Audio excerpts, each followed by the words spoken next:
Sabemos que Dios, estamos en sus manos y Él nos cuida.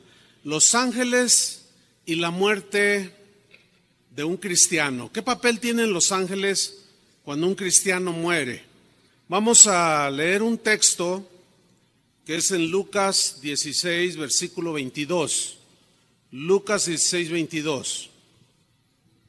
Dice así: aconteció que murió el mendigo, digan todos, murió el mendigo, y fue llevado por los ángeles al seno de Abraham. Y murió también el rico, murió el rico, digan todos, a todos les llega, y fue sepultado. Hasta ahí vamos a leer esta lectura. Uno de los temores más fuertes en todos los seres humanos, sin excepción, pues es el temor a la muerte, no hay duda. Todos en algún momento de nuestra vida sentimos ese temor a la muerte. Ayer, después de la reunión del sábado que se da el mismo mensaje, un joven como de unos 18 a 20 años se acercó conmigo, dice: pastor, yo estoy bien asustado, dice, tengo días que tengo un miedo de morirme. Y yo le dije: ¿de ese tamaño son tus pecados? Dice: pues sí, pues es que yo he vivido como yo he querido y tengo miedo de que si me muero, ¿a dónde me voy? Y bueno, platiqué con él, pero yo vi a un joven de 18 años temeroso de la muerte. Esto es algo muy humano. El rey David, por ejemplo, dijo en una ocasión, en el Salmo 55, versículo 4, lo siguiente: mi corazón está dolido dentro de mí. Él estaba pasando por aflicción. Pero luego añadió: y terrores de muerte, no terror, terrores, dice, de muerte sobre mí han caído. Esta es una situación muy humana. Todos los seres humanos llegamos a sentir ese miedo a la muerte. Se dice que un día la vida le preguntó a la muerte: ¿por qué la gente me ama tanto y a ti te odian tanto? Le preguntó la vida a la muerte. Y la muerte le respondió: fácil, dice, porque tú eres una hermosa mentira y yo soy una dolorosa verdad. Y sí es cierto. Sí, la muerte es una dolorosa verdad. Que lo crea o no, lo desee o no, tarde que temprano enfrentaremos ese evento. También es verdad que la vida en cada uno de nosotros no es igual. Vemos aquí en el texto que leímos que había un rico que vivía pues con holgura, pero también vemos a un pobre. Entonces la vida es distinta para cada uno de nosotros. Pero murió el mendigo y murió el rico. Muere el pobre, muere el rico. Muere el sabio, muere el ignorante. Muere el doctor, muere el albañil. Muere el sabio y muere el que sabe mucho y muere el que no sabe tanto. Pero a todos, tarde o temprano, enfrentamos la muerte. La muerte, esa palabra. Según la Biblia, la muerte es una palabra que viene del griego y significa literalmente separación. Es decir, cuando una persona muere, se separa su alma de su cuerpo. Su cuerpo queda en la tierra y su alma vuela a solo dos lugares existentes: el cielo o el infierno, según la Biblia. Pero todos enfrentaremos tarde o temprano esta eventualidad. La Biblia es el único libro que habla del origen de la muerte, la razón del por qué el ser humano muere. Y esta está revelada en Génesis, cuando Dios le dice a Adán y a Eva que del árbol de la ciencia del bien y del mal no comerás. Génesis 2:17. Porque el día que de él comieres, ciertamente es una palabra que significa sin duda alguna, morirás. La muerte aquí tiene dos sentidos. Un sentido netamente espiritual. Hay una separación espiritual de Dios con el hombre. Esa es muerte espiritual. No hay vida de Dios. Y muerte física, la separación del alma del cuerpo.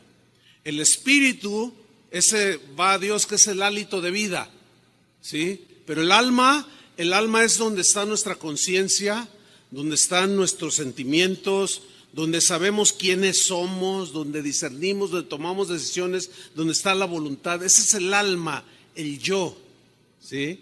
Consciente. Pablo nos revela posteriormente en el Nuevo Testamento, en Romanos 6:23, que la paga del pecado, ahí está, la paga del pecado, la consecuencia del pecado es ¿qué? Muerte, separación de Dios. Separación de Dios y separación física de nuestro ser consciente, de nuestro cuerpo. Es pues la muerte. La muerte es como una cuenta que tarde o temprano tenemos que liquidar. A todos nos llegará el día en que la muerte vendrá a cobrarnos la cuenta. Los mexicanos somos muy dados a reír acerca de la muerte. Otros, el latino por naturaleza es así. Toman de la muerte de manera humorística.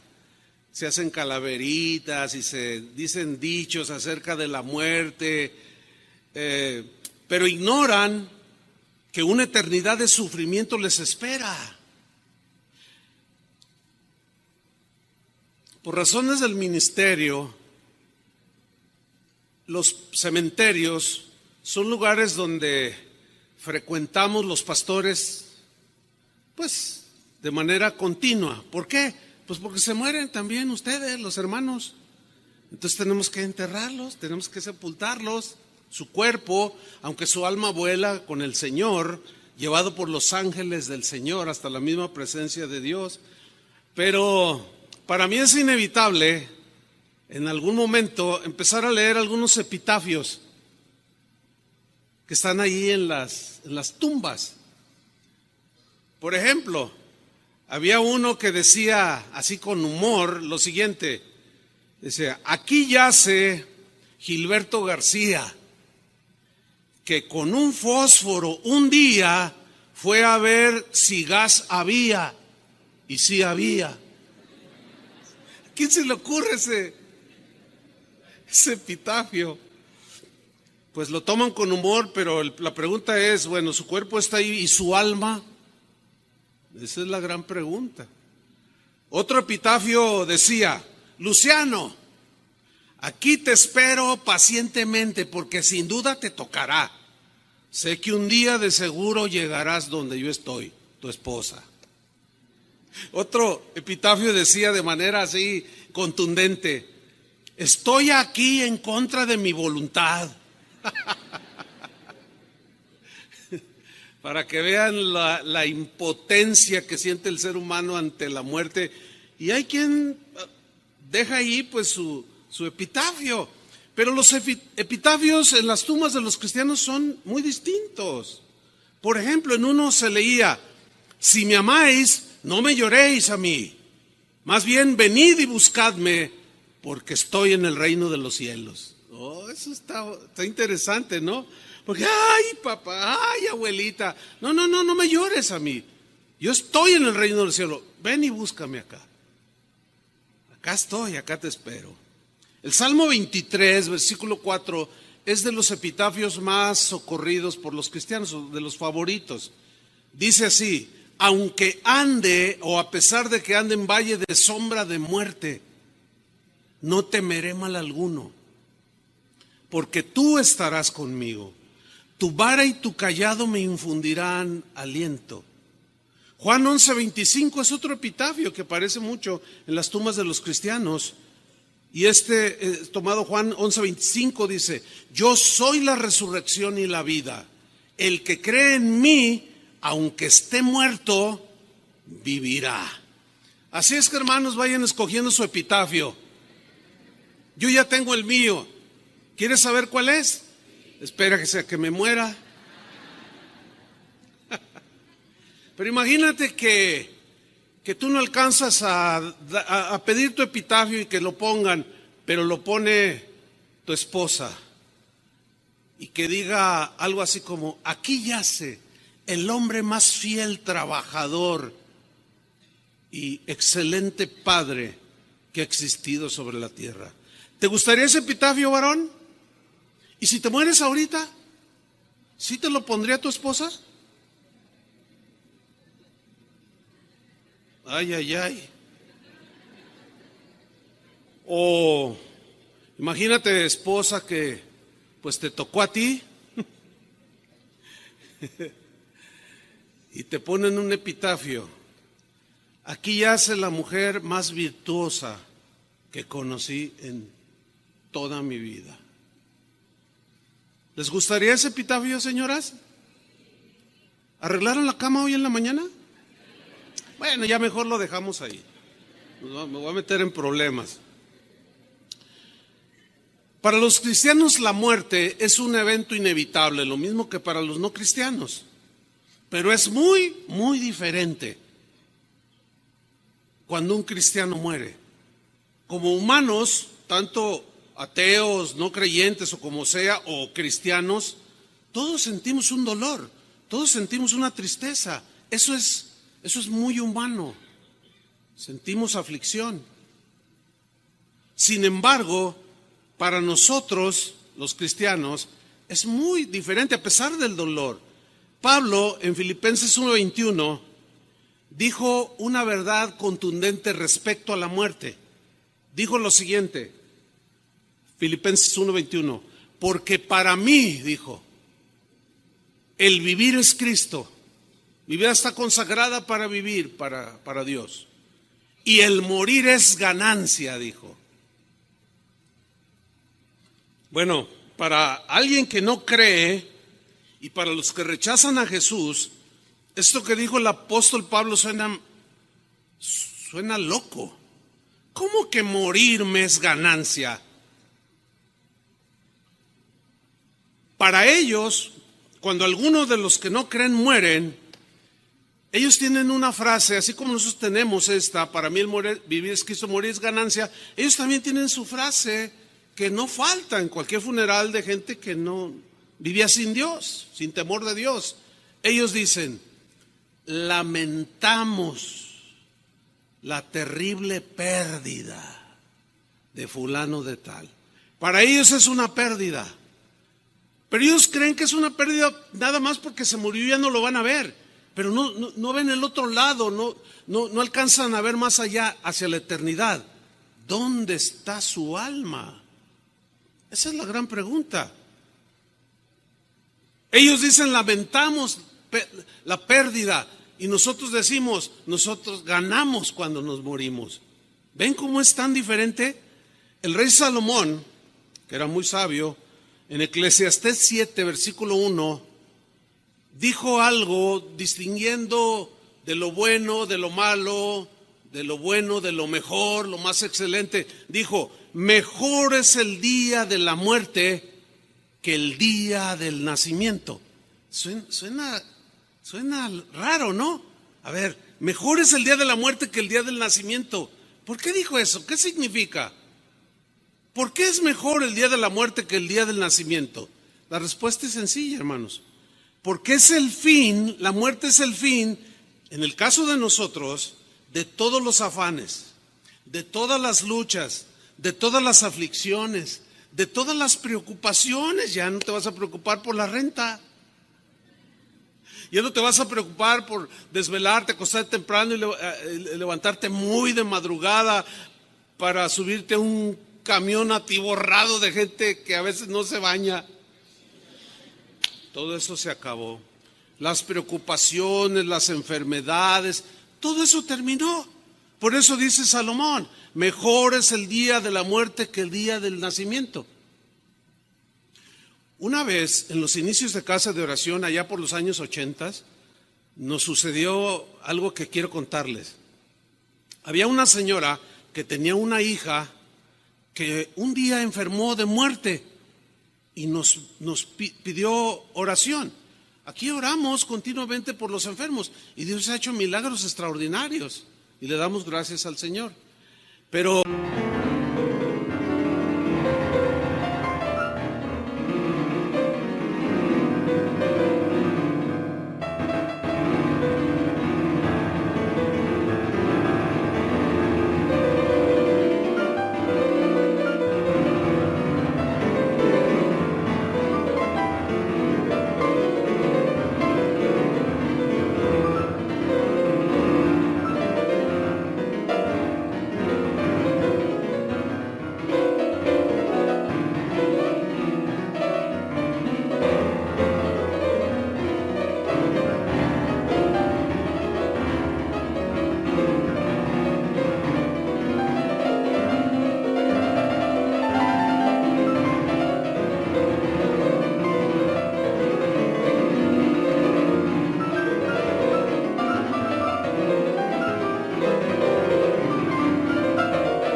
recuerdo que pidió oración y oramos por su hija. Ellos asistían a casa de oración. Pero en medio de esa oración y la adoración al Señor, Dios le dio al pastor Chava Pardo una palabra y tomó el micrófono y dijo: yo tengo una palabra para usted, hermana. Y la hermana así expectante y le dice: su hija sanará, le dijo así. Y la hermana lloró y se consoló y se fue bien contenta. ¿Y qué creen? Que se muere la muchacha. Y cuando nos enteramos, y que llega la señora después del sepelio a reclamarnos que le habíamos mentido, pero le reclamó a Chava, porque él fue el que le dio la palabra. Entonces yo dije: ay, Señor, ¿qué le va a decir? Yo no sabría qué decirle, porque no tenía la gracia en ese momento, porque yo no era el involucrado directo. Yo dije: ay, Señor, ¿qué le va a decir? Y Chava le dice: no le engañamos, su hija sanó. No, pero se murió, pero está sana. Ya no tiene cáncer, ya no le duele, ya no llora, ya no se pone triste. Esa es la sabiduría de Dios, porque tenía razón el pastor Chava. Bien que se la sacó con la sabiduría de Dios, ¿verdad? Estuvo bueno eso. Isaías 57, versículo 1, en la versión Dios habla hoy, dice el profeta: los hombres honrados, en la Reina Valera dice: muere el justo, pero aquí dice: los hombres honrados, las mujeres honradas mueren y nadie se preocupa. O sea, pues toda la gente se muere, esa es la idea. Pues también se murió. Era un hombre bueno, una mujer buena, pero no les preocupa. Los hombres buenos, dice, desaparecen y nadie entiende, aquí está, que al morir se van libres de los males. Ahí está. Sí había sanado la muchacha, ¿o no? Murió una joven justa, lavada con la sangre de Cristo.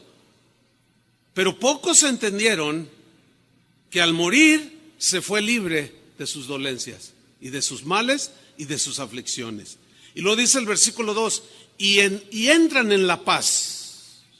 En la paz. Todo el mundo quiere paz. Entran en la paz. Habían seguido un camino recto y ahora descansan en sus tumbas. Bonitos textos, ¿no? Descansan. Esa palabra me recuerda a Jesús cuando dijo: vengan a mí los que están trabajados y cargados, yo los haré descansar. Ese descanso del alma, esa paz del alma que solo Jesús puede dar, pero que al morir el cuerpo y separarse el alma y los ángeles llevar nuestra alma a la presencia de Dios, pues ¿quién se va a acordar de los dolores, de las enfermedades, o de las deudas, o de las aflicciones? Nadie. En el Salmo 116, versículo 15, el rey David dijo algo que pocas veces se toma en cuenta. No se analiza con objetividad y el cristiano a veces se confunde y no lo entiende. Voy a leerlo en la versión moderna. Dice así: preciosa a los ojos de Jehová es la muerte de sus santos. En la Reina Valera dice: estimada, anhelada, deseada, apreciada a los ojos de Dios es la muerte de uno de sus hijos. ¿Cuántos son hijos de Dios? Es estimada, deseada. ¿Cuántos de ustedes tienen hijos que viven lejos o en otro país? Levante su mano. Uy, un buen número. ¿Les gustaría tenerlos cerca? Claro, dice. Pues quisieran que el hijo viviera cuando menos aquí en Guadalajara, pero vive lejos. Ustedes lo quisieran tener con ustedes. Cuando Adrián tuvo su primer nieto, y que es el único hasta ahorita, era el hombre más feliz de la tierra. Tanto que empezó a mandar fotografías de todos colores y sabores. Yo le tuve que decir, oye, ya no me mandes, ya tengo 1700 fotos de tu nieto. Ya me saturaste la memoria de mi teléfono. Es que estoy muy feliz porque mi nieto, y fotos así, cargándolo arriba, jugando, arrastrando, de todos. Un día, llega a la oficina y lo veo así su rostro muy apocado, así muy triste. ¿Qué tienes, profe? No, yo no sé qué voy a hacer. ¿Qué pasó? Dice, mi nieto se va a ir a vivir lejos. Noten que no dijo mi hija, dijo mi nieto. Claro que ama a su hija y a su yerno, pero él dijo, mi nieto se va a ir a vivir lejos. Yo le dije, ¿a dónde se va? Él dijo, a Los Cabos. Le digo, está cerquita, ya tendrás los tuyos, me dijo. Claro, uno quiere a sus seres queridos junto a uno. ¿Cuántos son hijos de Dios? Pues Dios nos anhela junto a Él. Pero qué extraño, no deseamos morirnos. Hay una aparente contradicción ahí. Él, estimada es a sus ojos, deseada que nosotros partamos para estar con Él. Y luego nosotros decimos, no, Señor, ya tengo 120 años, pero sáname. Y auméntame y dame otros 500. Como que nos hace falta también anhelar estar con Él. Los primeros cristianos deseaban y anhelaban estar con Él. No que desearan de manera grotesca la muerte, porque sabían que un día vendría, pero sí tenían un sentido común bien afinado. El cristiano, pues, es un feliz ganador cuando muere. ¿Cuántos dicen amén? Porque va a la presencia del Señor, llevada por los ángeles del Señor. El asunto es con los que nos quedamos aquí. Yo he tenido la oportunidad de sepultar a un montón de hermanos. Un fin de semana se murieron 3 el mismo día, un sábado. Yo tuve que decirle a Toño, tú encárgate de uno, y a Charlie, tú encárgate de otro hermano, y yo me encargo de otro, porque pues así tenía que ser. Y celebramos en un mismo día 3. Y en 36 años, créanmelo hermanos, se han muerto un buen número de hermanos. Pero he notado que los que nos quedamos, contrario a ellos ya se olvidaron del dolor, el llanto, las lágrimas, la tristeza, los dolores, porque ya en el cielo no hay más tristeza, ni más llanto, ni más dolor. Pero he observado que los que nos quedamos aquí tenemos que seguir luchando, tenemos que seguir peleando contra aquello que nos lastima, tenemos que luchar continuamente contra el pecado que nos asedia, contra la enfermedad que de pronto invade nuestros cuerpos, con la desilusión que nos provocan los otros seres vivos, como nuestros hijos, o el cuñado, o el papá, o la mamá, con las traiciones, con la violencia.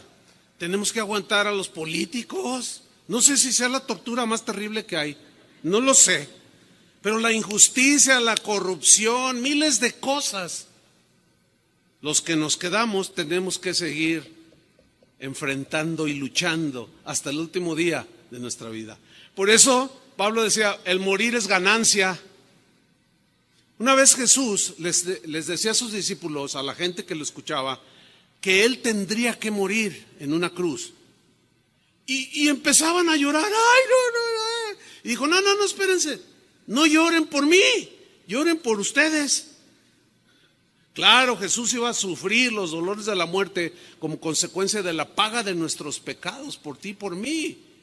Pero los que se iban a quedar iban a sufrir una persecución por haber creído en Cristo terrible. Por eso Salomón sabiamente en Eclesiastés 7:1, ahora lo voy a leer en la versión en lenguaje actual, es el mismo versículo, ya lo leí anteriormente, pero leo hasta el versículo 4. porque miren lo que dice Eclesiastés 7:1. Más vale, dice, más vale ser respetado que andar bien perfumado. Tú puedes oler bien bonito, a limpio, higiénico, pero es de mucha más valor, según Salomón, que la gente te respete, y el respeto se gana por el comportamiento que tienes. Y empieza a contrastar lo que es de más valía. Y luego añade, más vale el día en que morimos que el día en que nacemos, que ya lo expliqué, la razón. Es de más valor. Versículo 2, vale más ir a un entierro que a una fiesta. ¿Y los fiesteros? ¿Cómo? Está loco ese Salomón. ¿Cómo va a ser mejor ir a un entierro que a una fiesta? ¿Por qué, siendo sabio, dijo eso? Ahorita vamos a ver por qué lo dijo, con sabiduría. Más vale ir a un entierro que a una fiesta, pues nos hace bien el recordar, al ver al difunto allí, que un día moriremos. En la Reina Valera dice, porque vamos a considerar y vamos a reflexionar y vamos a volver así, vamos a recapacitar, como diciendo algo así, algún día seré yo, algún día me tocará, y mi alma, ¿a dónde irá? ¿Qué va a ser de mi vida, de mi ser interior? Dice el versículo 3, más vale llorar que reír. El llanto nos hace madurar, porque el dolor nos quebranta y nos hace reflexionar. Versículo 4, en un funeral, dice, los sabios saben cómo comportarse, porque el sentido común está apropiado, está en buen nivel, se sabe cómo comportar, hay reflexión, hay volver en sí, meditando. Un día yo estaré allí sin duda. Y mi familia, ¿cómo me he portado con mi esposa? ¿Cómo he tratado a mis hijos? ¿Cómo me he comportado con mis compañeros de trabajo? ¿Cómo he maltratado o cómo he tratado bien a mis compañeros en la escuela o en el trabajo? O sea, el sabio sabe cómo comportarse, pero los tontos solo ríen y hacen chistes. Esos quieren siempre andar de fiesta. Y a muchos en la fiesta les llega por los pleitos que hay. Ciertamente, repito, como seres humanos nos duele, nos entristece y lloramos cuando un ser muy cercano a nosotros muere. Sin embargo, sabemos que es ganancia para él. Hay tristeza, pero a la vez hay un gozo. Hay unos sentimientos ahí medio encontrados, pero que nos ubican. Cuando un cristiano muere, tiene una promesa contundente que dio Jesús, y esa promesa tiene que ver con la resurrección del cuerpo que está ahí en el hoyo, en la tumba. Había una familia, había 3 hermanos. Uno se llamaba Marta, otro se llamaba María, y había un hombre. El tercer hermano se llamaba Lázaro. ¿Recuerdan esa historia de Lázaro? Y Marta y María, sus 2 hermanas. Dice la Biblia que Jesús los amaba mucho. Un día Jesús andaba lejos de la aldea donde vivía Lázaro y con sus hermanas, y le fueron a avisar que Lázaro había enfermado y había muerto. Entonces Jesús se los comunica a sus discípulos y les dice, vamos a la aldea a ver a Lázaro porque Lázaro duerme, así dijo. Y los discípulos dijeron, pues cuando despierte y pues ya despertará. La palabra dormir en la Biblia es un eufemismo que siempre se refiere a la muerte de un cristiano. Entonces, como ellos no entendieron la expresión, Jesús les tuvo que decir, no se equivoquen. Vamos porque Lázaro, mi amigo, murió. Ay, ¿cómo murió? Entonces Jesús va, y ahí van los discípulos detrás de él.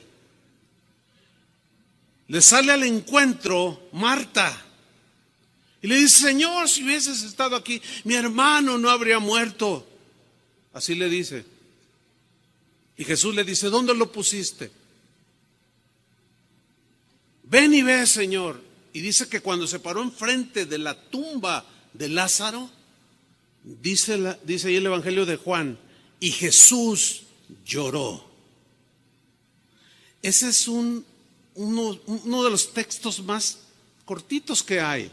Y Jesús lloró, mostrando Jesús un corazón sensible, solidario.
Él como humano sintiendo lo que estaba sintiendo Marta y María. Y lloró. Llorar cuando se muere un ser querido no es un pecado ni falta de fe, como algunos pues afirman por ahí, al no entender todo el contexto de la Biblia. No, Jesús lloró. Lloró porque lo amaba, lloró porque tenía que ser así, aunque él sabía lo que iba a hacer con Lázaro. Ustedes conocen la historia.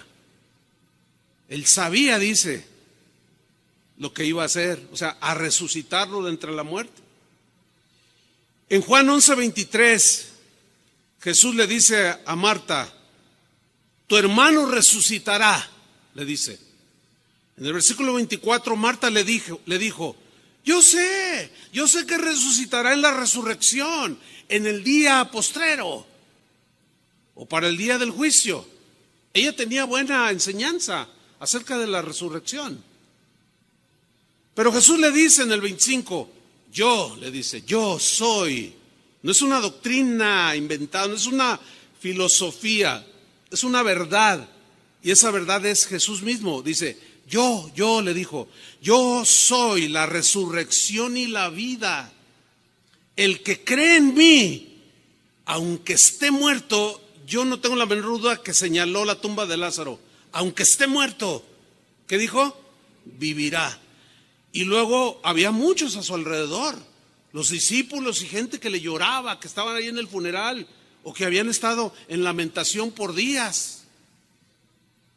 Y voltea con los demás y les dice, y todo aquel que vive, que tiene vida ahorita y cree en mí, no morirá eternamente. Qué promesa tan contundente. ¿Cuántos creen de ustedes que tienen vida ahorita? ¿Creen? No morirán eternamente. Es una promesa de vida eterna. Dijimos que la muerte es la separación del alma del cuerpo.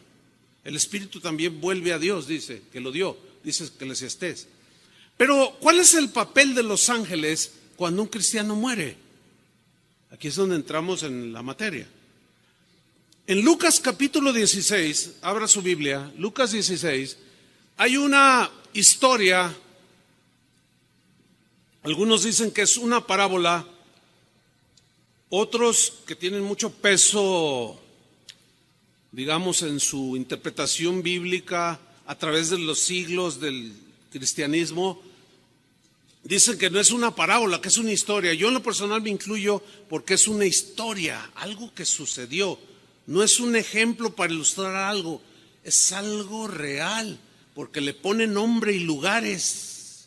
Y en las parábolas no le pone nombre a nadie. Entonces, es una historia. Leámosla. Lucas 16, 19. Había un hombre rico, digan todos hombre rico. Había un hombre rico, dice, que vestía de púrpura y de lino fino. El púrpura era el color de la tela más cara de ese tiempo. Era el color de los reyes, de los príncipes.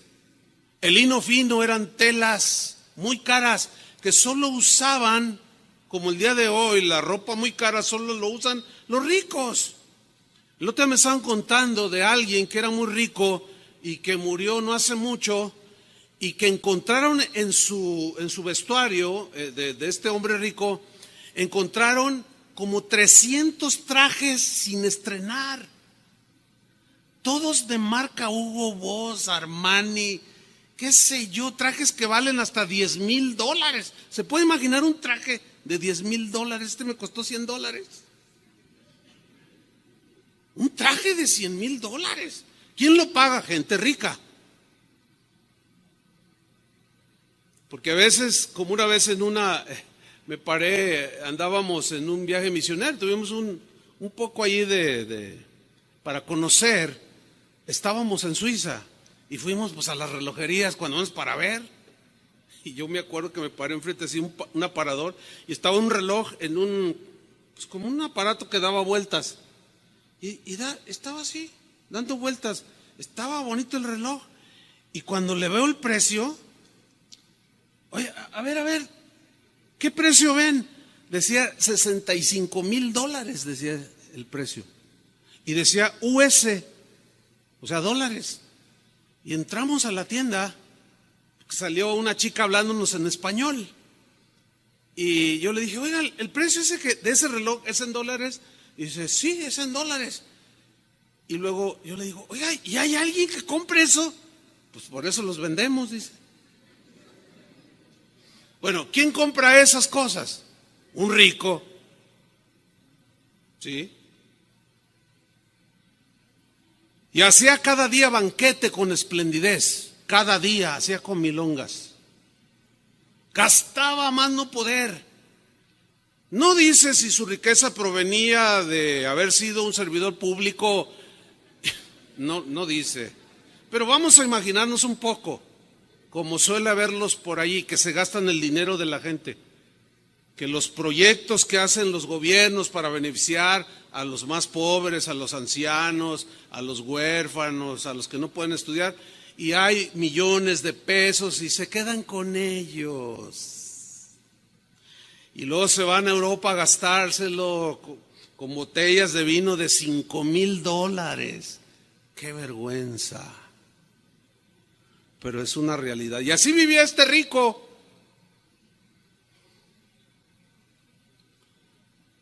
Había también, versículo 20, había también un mendigo llamado Lázaro que estaba echado a la puerta de aquel, lleno de llagas. Un mendigo vive de lo que le den.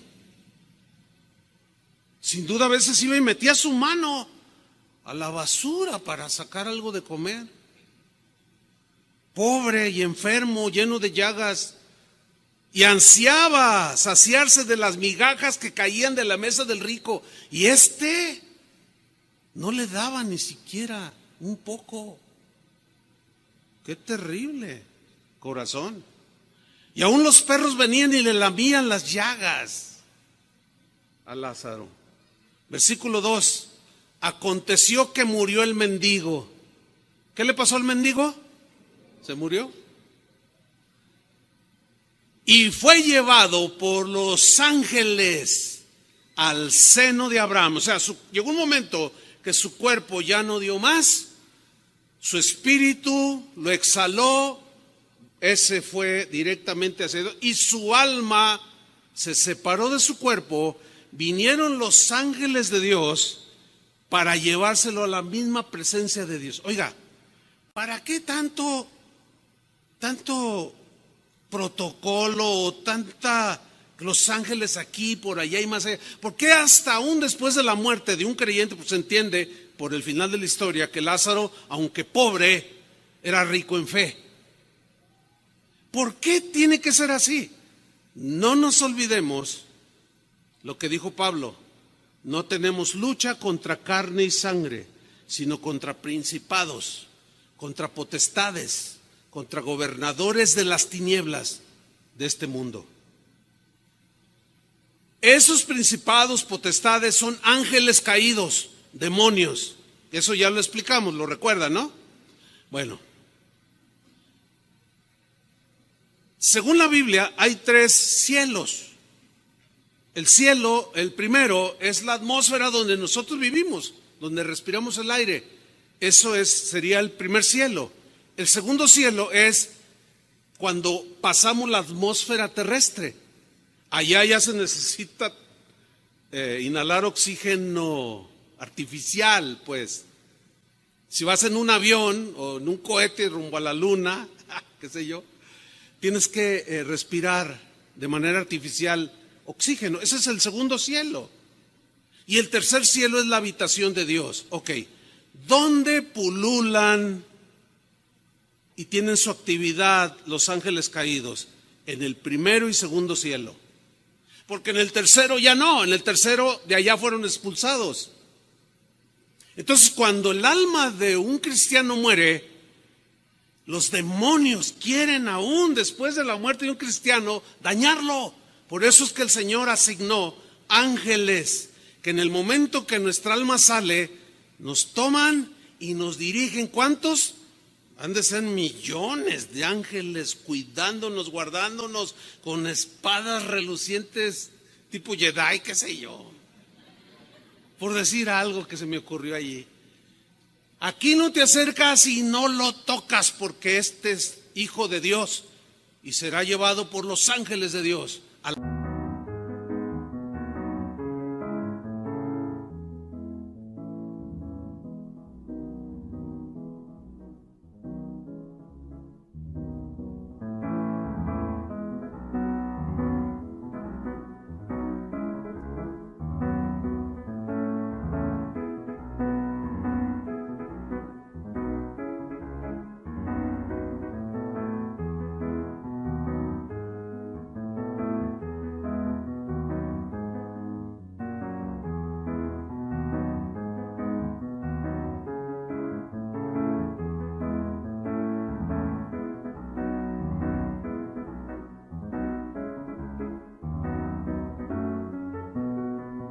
La misma presencia de Dios. Eso es lo que dijo Jesús. No es ninguna parábola, no es ningún ejemplo, nada más así. Es una realidad. Fue llevado por los ángeles al seno de Abraham y murió también el rico. Digan todos, también los ricos se mueren, díganlo. No solo el pobre, también los ricos. Y todos. Y fue sepultado. Ahora, Sígame con mucha atención, versículo 23. Y en el Hades, digan todos el Hades. ¿Qué es el Hades? Bueno, vamos a responder más adelante esa pregunta. Y en el Hades alzó sus ojos. Quiero que pongan mucha atención. ¿Dónde estaba el cuerpo del rico? ¿Dónde estaba el cuerpo? Díganlo fuerte. Sí, no, dije el cuerpo. ¿Dónde estaba el cuerpo? En la tierra, sepultado. En el Hades estaba su alma. Yo quiero que noten que el alma sigue con la capacidad de sentir dolor, de captar las vibraciones del dolor, las sensaciones de sed, de sufrimiento. Es bueno notar eso. Alzó sus ojos, pero si su cuerpo estaba allí, es que el cuerpo nada más es como el vehículo donde nuestro yo, nuestro ser habita. Y estos ojos son como un traje especial. Pero al morir se separa y se va o al cielo o al infierno. Pero el cuerpo queda allí. Entonces vemos que el alma de este hombre rico que vivió como él había querido, ha oído a todos esos que dicen, yo vivo la vida como quiero, nadie me dice lo que yo tengo que hacer. Pues sí, tienen razón, yo también vivo la vida como me da la gana. ¿Ustedes también? Yo sí. A mí me da la gana seguir a Jesús. ¿A ustedes también? A mí me da la gana adorarlo, a mí me da la gana caminar con Dios. Cada quien vive como le da su gana. Y el rico vivió así.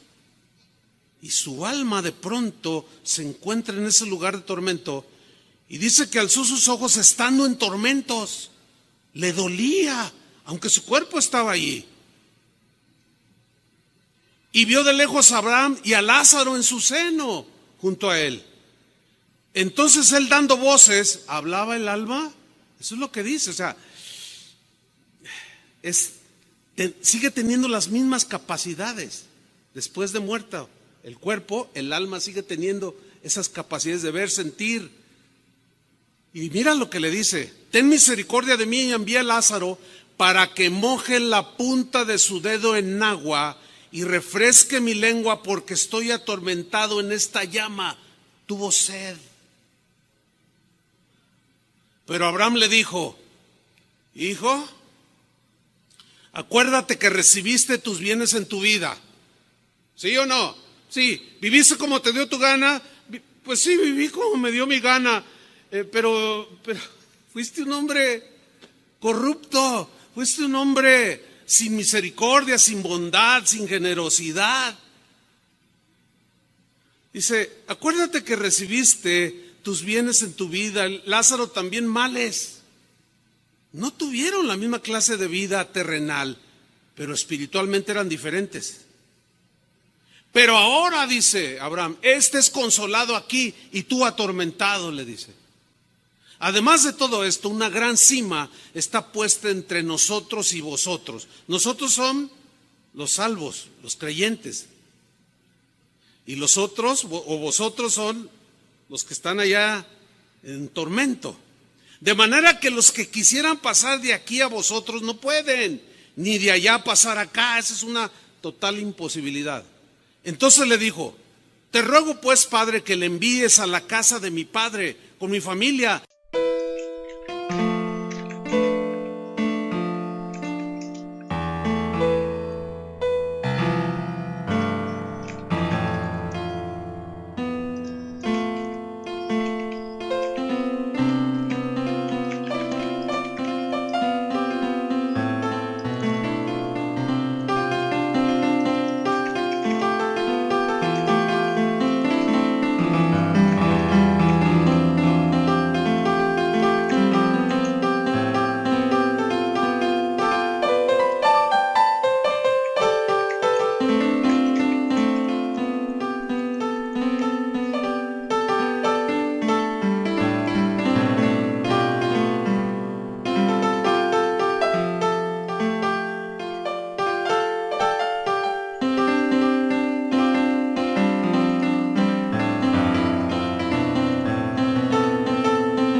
tengo 5 hermanos, para que les testifique, les haga volver en razón, para que no hagan lo mismo que yo, a fin de que no vengan ellos también a este lugar de tormento.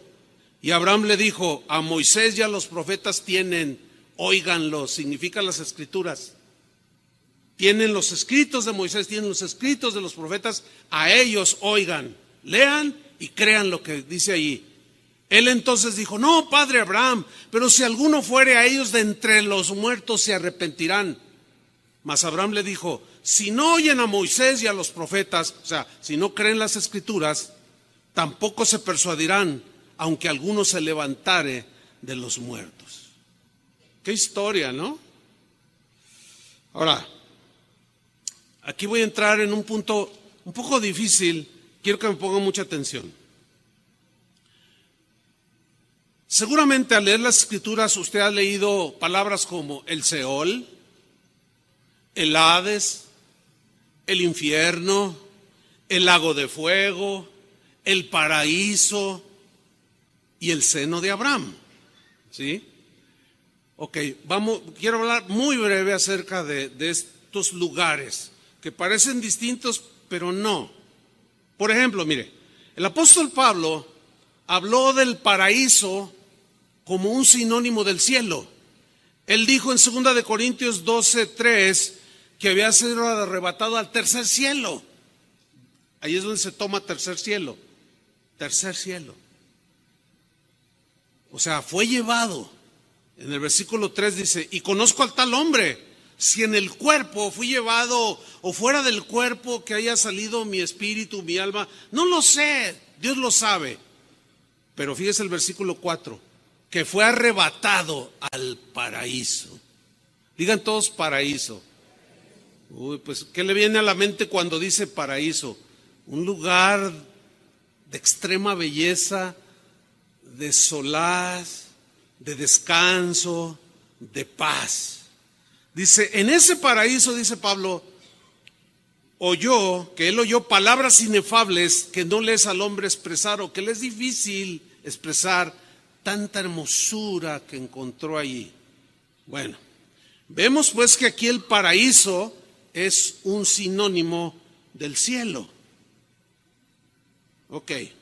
Cuando Jesús estaba en la cruz, ustedes recordarán, había 2 ladrones crucificados, uno a su derecha y uno a su izquierda.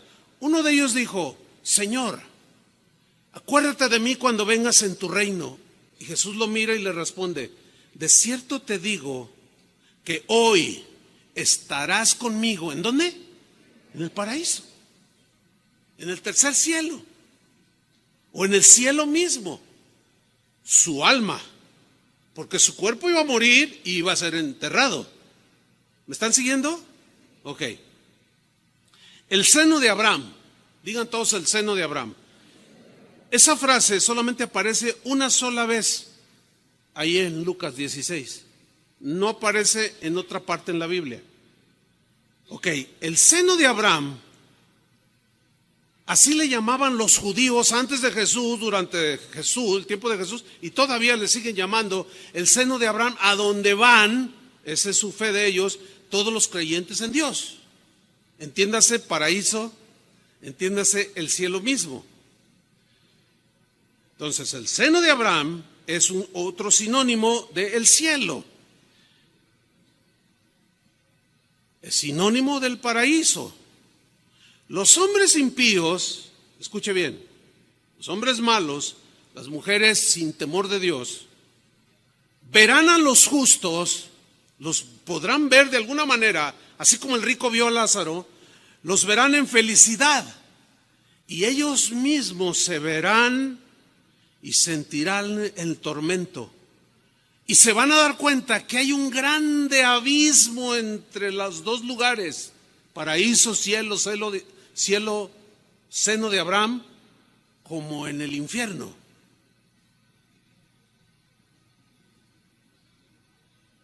Ni ellos pueden salir de allí, ni nosotros vamos a querer salir de acá. ¿Han oído ustedes cuando la Biblia dice el Seol? ¿Qué es el Seol? El Seol es simple y llanamente la tumba, el lugar de los muertos, o sea, de los cuerpos que ya no tienen alma ni espíritu.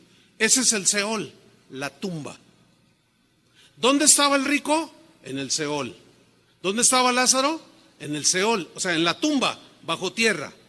Bueno, acuérdense que dice la Biblia que estando el rico en el Hades, digan todos el Hades. Ok. La palabra Hades es una palabra griega que significa el infierno. Ahora, ¿dónde estaba su alma? En el Hades. ¿En dónde? En el infierno. ¿Dónde estaba su cuerpo? En el Seol, bajo tierra. ¿Sí? La Biblia, Jesús lo nombró otra palabra que es el Gena. Esta tiene otra raíz, Gena. Su raíz también es griega, pero también se traduce como infierno. Las Escrituras en el Nuevo Testamento nos enseñan que el Seol, o sea, la tumba, ahí vamos todos los seres humanos, creyentes o no. Ahí vamos. Esto nos enseña el Nuevo Testamento. El Hades es el lugar temporal donde van los malos, los corruptos, los mentirosos, los adúlteros, los pecadores, los que viven como quieren, van al Hades. Nosotros vamos al paraíso. Ambos son lugares temporales donde el alma descansa o está atormentada. Ambos, creyentes y no creyentes, esperamos la resurrección final. Los impíos no quieren que llegue eso, porque aún sus cuerpos resucitarán, se volverán a unir con sus almas para finalmente ser sentenciados en el juicio del gran trono blanco, que se conoce como el día del juicio final, y serán lanzados al lago de fuego, que es donde está el lloro y el crujir de dientes, donde hay tormento por toda la eternidad, contrario a los que creyeron en el Señor, que están en el paraíso. Al venir sus cuerpos, al venir la resurrección, se une con sus cuerpos y vamos en cuerpo, alma y espíritu al tercer cielo. Ya no en alma, sino con el cuerpo resucitado. ¿Entendieron, hermanos? ¿O más o menos? No, dice la hermana, bueno, pues vuélvanlo a escuchar, ya no lo puedo repetir. Eso es lo que les iba a decir, vuelvan a escuchar. Son sinónimos, no son lugares diferentes. No nos hagamos mucho problema. Si no, pues olvídense, ¿no? No son lugares diferentes, son sinónimos. Ok. Lucas 23:43, aquí nos lo dice Jesús, lo que yo acabo de afirmar. Dice Lucas 23:43, entonces Jesús le dijo, de cierto te digo que hoy estarás conmigo en el paraíso, refiriéndose al ladrón. ¿Quién iba a estar con él en el paraíso? El alma, así como el alma misma de Jesús. ¿Su cuerpo dónde quedó por 3 días? En una tumba. Ok. Segunda de Corintios 5:8. Pablo nos asegura que un cristiano que muere inmediatamente va a la presencia del Señor. Algunos que confunden un poco el verbo dormir con que nos dormimos hasta que Él viene y el sueño de no saber nada por un texto que viene en Eclesiastés. No, es un eufemismo, se repite. O repito.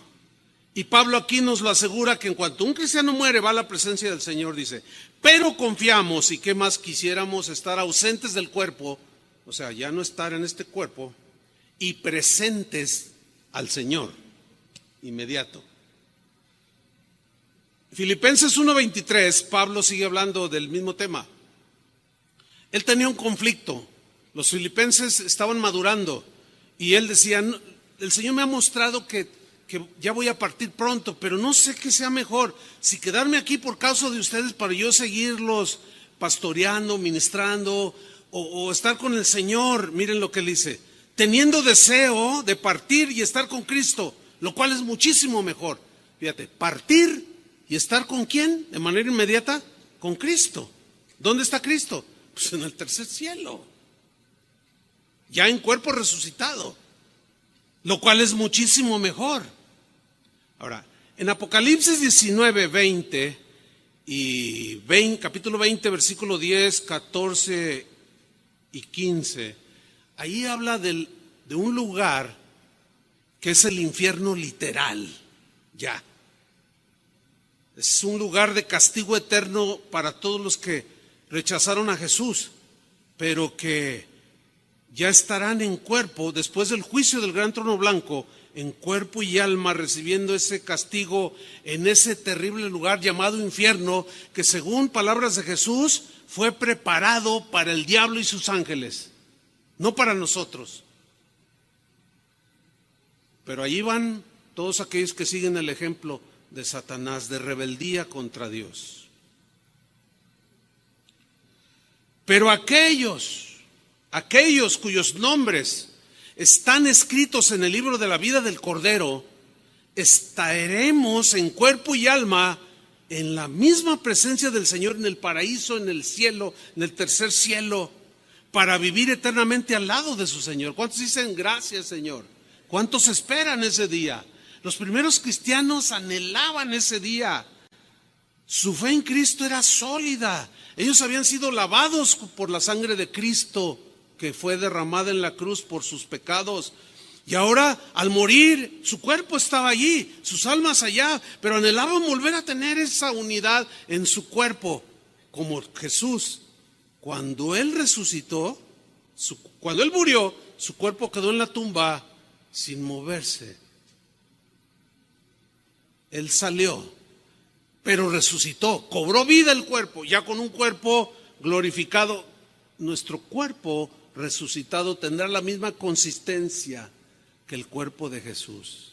¿Se acuerdan cuando los discípulos, después de que Él murió, y estaban todos tristes, estaban allí en el aposento, y de pronto Jesús entró sin abrir la puerta? Se dice claramente que traspasó la pared y lo vieron. ¿Cómo había entrado? Porque el cuerpo resucitado ya no estará sujeto a las leyes terrenales. Es un cuerpo totalmente distinto. Jesús nos habló de esto. Juan 5:28. Miren lo que dice: no os maravilléis de esto. O sea, que no les sorprendan, no se perturben, no se maravillen de esto. ¿Qué? Porque vendrá hora, y a todos se le llega la hora, ¿no? Cuando todos los que están en los sepulcros, ¿quiénes están en los sepulcros? Buenos y malos. Están en el Seol, están bajo tierra. Cuando todos los que están en los sepulcros oirán su voz, y los que hicieron lo bueno, entiéndase, los que tuvieron temor de Dios, abrazaron la palabra de Dios, amaron a Jesús, creyeron el Evangelio, los que hicieron lo bueno saldrán a resurrección. ¿De qué? De vida eterna. Mas los que hicieron lo malo, a resurrección de condenación. Ahí está. Un hermano me preguntó: oiga, ¿y cómo será? Porque pues los que ya son polvo. No sé. La Biblia no dice nada más, dice que resucitarán. Porque ¿qué de aquellos que esparcieron el polvo en un río? Pues eso se responde con lo siguiente. La Biblia dice en Apocalipsis 20 que hubo una orden del cielo que dijo que los muertos, que el mar diera a sus muertos, la tierra diera a sus muertos, todo diera a sus muertos, o sea, que resucitaran. ¿Qué con un cristiano que fue devorado por 10 leones? ¿Dónde quedó su cuerpo?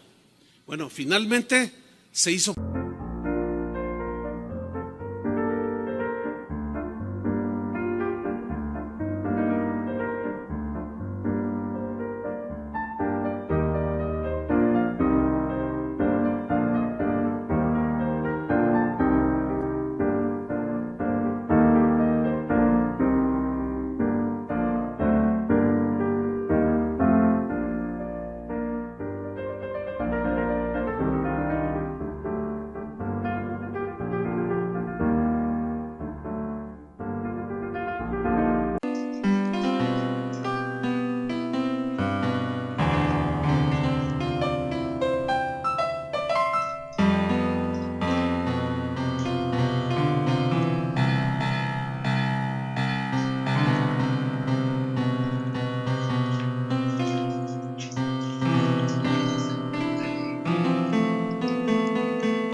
polvo junto con los leones. ¿Me explico? Y aquí es donde viene una pregunta que para muchos es importante. Para mí en lo personal es intrascendente, pero la voy a tocar. Pastor, ¿le es permitido a un cristiano ser incinerado? ¿Han pensado en eso? Les voy a dar una respuesta corta y les voy a responder con una pregunta. ¿Cómo están los huesos de Pedro, por ejemplo, en este momento? ¿Están hechos qué? Polvo. Polvo. O los huesos de Esteban que lo apedrearon y ¿dónde está el cuerpo de Esteban? Ya no está. Es polvo, ya formó parte de la tierra. No se olviden de aquella máxima del Señor: polvo eres y al polvo volverás. Pues ya no están todos esos. ¿Cuál es la diferencia de alguien que fue incinerado, que es polvo, con el polvo del cuerpo del apóstol Juan? ¿Hay alguna diferencia? Entonces es intrascendente si incineran o no. Pero muchos se rompen la cabeza. Es que los cristianos se nos es prohibido. ¿Dónde? Y se preocupan por no tener un cuerpo incinerado que termine en polvo y se olvidan de su alma, que es lo más importante. No ponen el punto principal en el alma, que es eterna, y dicen: no, a mí no me quemen porque me voy al infierno. No sé si me expliqué. Ok. Entonces, tú decides si te incineran o no. Polvo eres y al polvo volverás. El que es incinerado simplemente lo adelantan a que se haga polvo. Eso es todo. Pero no hay ninguna afectación de tipo espiritual. La afectación espiritual está en el alma. Porque todos resucitarán. ¿Cómo? El polvo se unirá. ¿Qué sé yo? ¿Cómo lo irá a hacer el Señor? Pero así dice que habrá resurrección de vida, resurrección de muerte. Ok, para terminar. Los cristianos en el tiempo de Pablo se morían. Y a veces les sucedía a ellos lo que también a nosotros nos sucede, a los que quedan con vida. Dicen: ay, se confunden, lloran, se afligen. Y cuando uno está afligido, el ser humano y aún el cristiano tiene la tendencia de olvidar por el dolor. Se centra uno tanto en el dolor, la aflicción, que se olvida de la palabra de Dios, las promesas. Por eso la Biblia dice que vayamos con el que está en dolor y lo consolemos.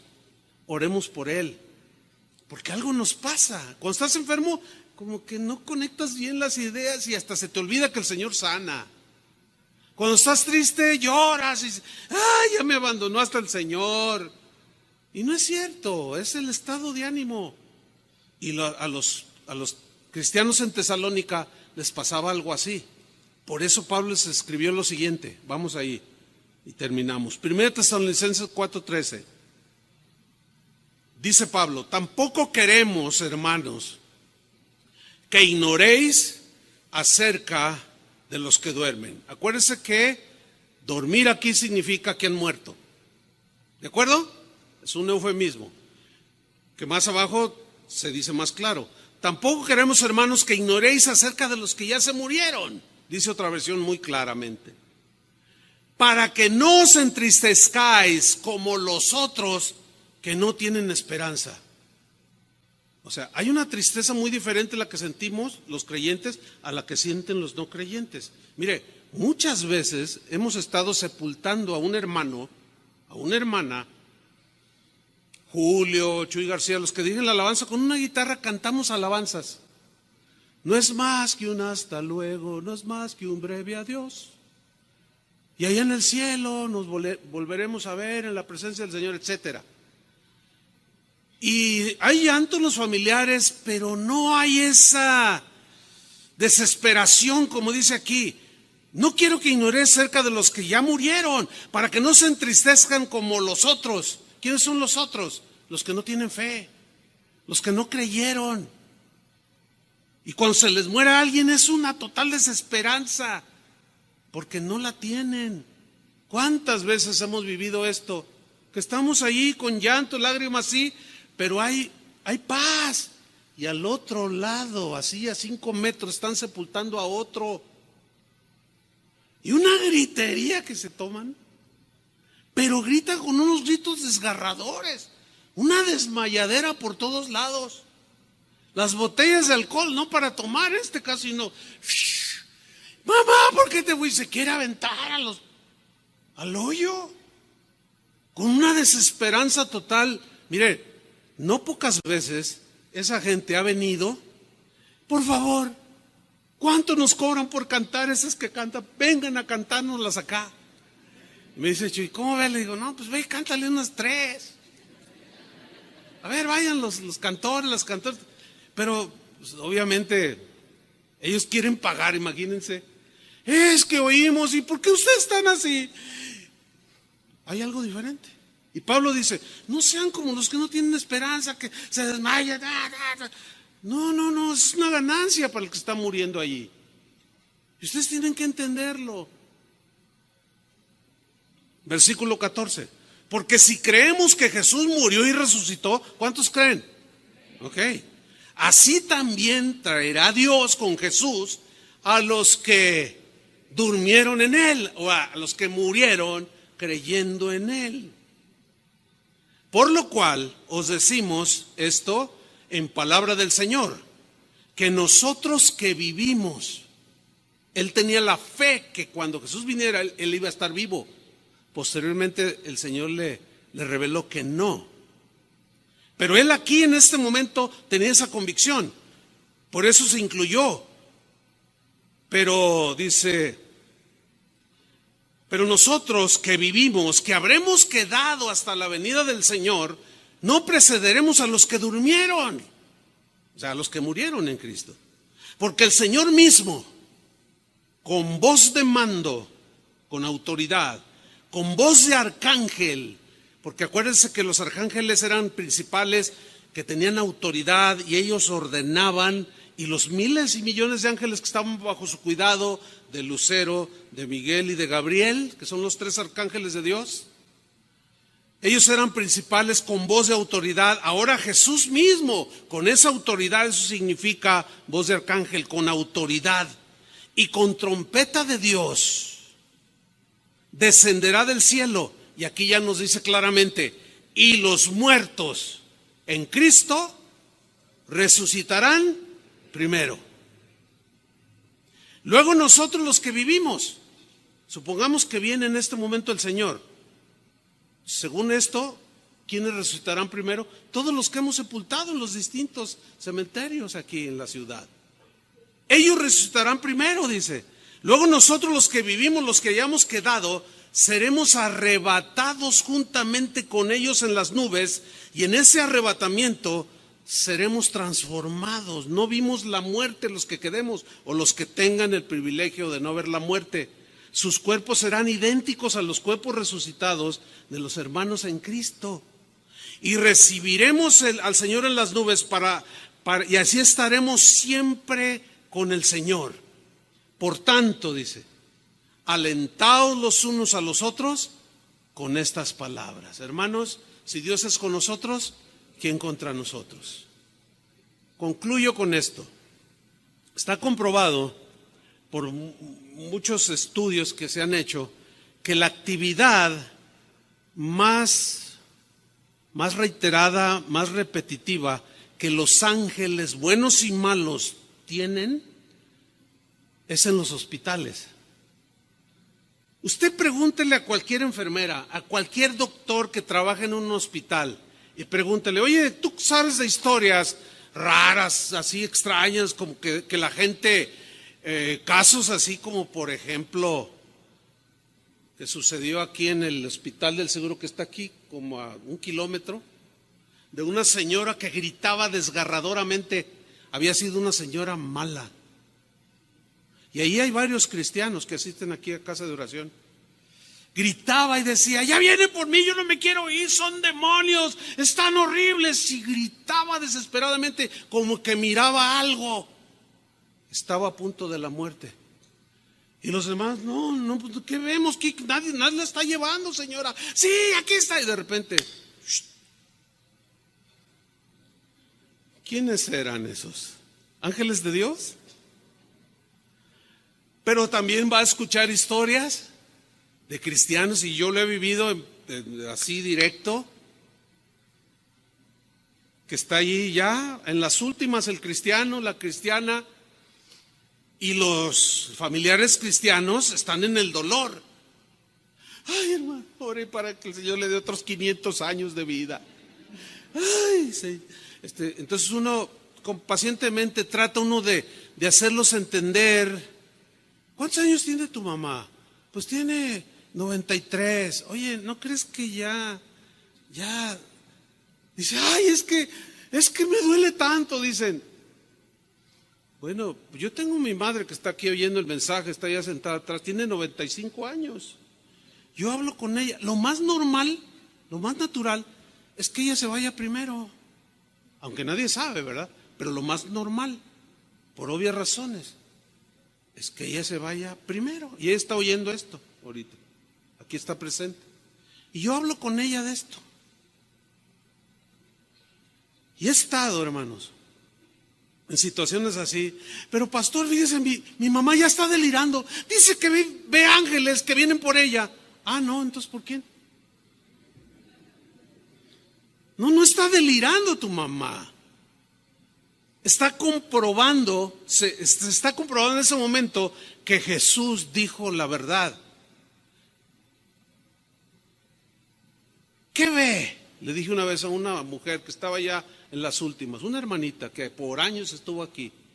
Dijo, hermano Chuy, es que veo ángeles, ya me quiero ir. Es que son tan hermosos y dice que me van a llevar con el Señor. La están oyendo y los hijos, ay, no. Digo, por favor. Tengo un mensaje por allí que habla del sentido común. Ya tengo como 3 años trabajando, poco a poquito ahí, semillita tras semillita. Pero un día se los voy a compartir, porque nos falta tanto, ya no digamos revelación profunda, simple sentido común de las cosas de este mundo. Yo les digo, ya es el tiempo, hermanos, acéptenlo. Bueno, finalmente lo aceptan, exhala su último aliento, el espíritu va al Señor, su alma sale. Hay muchos testimonios de gente que regresa al cuerpo y ven como todos lloran, los médicos llegan y le mueven. Y yo estaba viendo, dice, que me estaban tratando de resucitar, pero cuando yo salí de mi cuerpo, dicen, yo ya no tenía dolor, pero el Señor me dijo, todavía no es tu tiempo, vas a regresar. Y cuando entré a mi cuerpo, hay infinidad de historias así. Cuando entré a mi cuerpo, me volvió a doler el cuerpo, se volvió a sentir el dolor. Hay testimonios de sanidades impresionantes. Hermanos, tenemos todo asegurado. Hasta el último día de nuestra vida, los ángeles de Dios que son fieles, nos cuidarán y nos llevarán a la misma presencia del Señor. Nuestro cuerpo irá a la tierra. Lloraremos, te cantaremos, pondremos tu epitafio, lo que sea, pero un día el Señor vendrá con voz de mando, con voz de arcángel y llamará a los que murieron en Cristo. Resucitaremos para estar con el Señor por toda la eternidad. ¿Cuántos les dan un aplauso al Señor? Amén. Pónganse de pie. Gracias te damos, Señor. Gracias, muchas gracias por tu palabra que alienta nuestros corazones. No somos gente sin propósito, sin esperanza en este mundo. Tenemos promesas sólidas y en ellas confiamos y creemos. Gracias, Señor, porque la actividad angelical de los ángeles que están contigo son a favor nuestro. Gracias por esta serie, Señor, que ha sido de mucha bendición para todos nosotros, porque tu palabra tiene esa cualidad, Señor. Gracias por las enseñanzas que tú nos has dado, el entendimiento, la revelación en tu palabra. Y gracias porque, como dijo el rey David, aún tú me guiarás más allá de la muerte. En el nombre de Jesús, muchas gracias, Señor. Sabemos y estamos confiados que estamos en tus manos y nada nos apartará de ti, Señor. Amén. Dele un aplauso. Que Dios los bendiga.